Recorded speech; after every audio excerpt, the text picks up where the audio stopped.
Yo, if you watching this show, you know why I'm here. I don't even do the solo show no more. I'm gonna try to get through this show without going off because my nerves bad. I'm pissed off. You know what I'm saying? I'm pissed off. I'm furious. So Joe Dumas a few days ago just traded Indiana's rights to next year's pick. Now I don't know what's going on. I'm so mad. My Wi-Fi and shit tripping. So next year's pick was top 4 protected, right? But the pick still could land anywhere else in the top 10.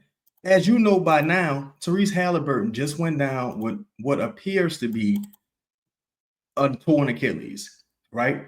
I literally referenced this on the last show as to why I thought trading that pick was a bad idea. Literally just referenced it, bro. Literally. Check this out. I don't know if I like it because, knock on wood, God forbid, Therese Haliburton has a calf strain right now, right? In the event something crazy happens, God forbid, I'm not wishing nothing happens.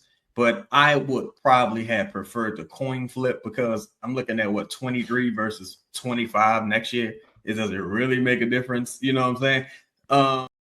Bro, that's the main reason I didn't want to trade the fucking pick. Because if I know Therese Haliburton has a calf strain, the entire NBA world, fans, everybody, we all know he got the calf strain. We all know the risk of him playing with said calf strain. We just saw it with Durant a few years ago. Like we know the risk associated with playing with the calf strain. Please forgive me if this video is buffering. We're going through a crazy heat wave out here, and that's probably why my nerves bad too. So my Wi-Fi probably tripping. So please forgive me. But it made zero sense. There was zero logic into trading next year's pick. If you wanted to get back into the draft, you have plenty of your own picks. You could have added protection zone. There was no reason, no rationale to trade next year's Indiana pick, even though you had the protection zone, especially knowing that Therese Haliburton had the calf strain. Because think about it like this. It's not about the pick. Indiana's a good team. Indiana, the pick could end up being pick 20 next season. But had you kept it, it probably was going to be what? At worst, it was going to be what? 30 versus 23. Is that really that big of a deal once you get to that late in the draft? But let's say Therese Haliburton, he's out all of next season, which he probably is, right? That pick, the value of that pick is not about the player. The idea of that pick, the value of that pick, the idea that pick could be 5 through 15. The price of the pick, the value of the pick just quadrupled. You know what I'm saying? I ain't trying to get into y'all business. But let's say if you were selling cocaine, right? Let's say you selling cocaine. You got all the cocaine. And somebody tell you, yo, there's a drought coming. There's a drought coming, right? The first thing you do is not go sell all of your cocaine. You don't say, well, let me get rid of all this cocaine before the drought comes. What sense does that make? That don't make no fucking sense. No, you're going to hold on to it. You're going to pinch it out here and there to infuse. You're going to hold on because you know the price about to go through the roof. Man, the Pelicans, they just kicked themselves in the ass. I don't know how Joe Dumas' first player transaction, his very first player transaction, turned out to be a disaster like this. Now you got to draft Michael Jordan with pick 23. You got to draft Michael Jordan with pick 23. That's the only chance you got. It's the only chance. Because think about it like this, right?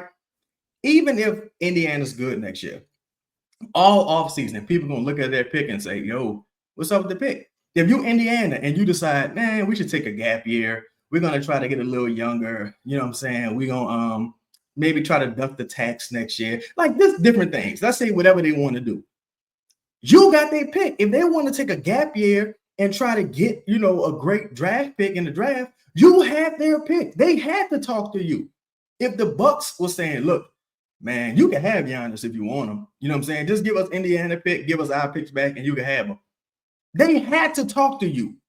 Everybody had to talk to you if you had potentially a top pick. That's the reason why we talking about the Bucks pick, Milwaukee's pick being so valuable. Because if Giannis leaves or a team wants to trade for Giannis, the Bucks have to come talk to the Pelicans. And the Pelicans just fucked that up. Man, I hope this video plays well for y'all. Again, my Wi-Fi tripping. I'm not sure what the fuck going on. It's probably Joe Dumas and did some bullshit with that too. But check this out again one more time. I don't know if I like it because, knock on wood, God forbid, Therese Haliburton has a calf strain right now, right? In the event something crazy happens, God forbid, I'm not wishing nothing happens.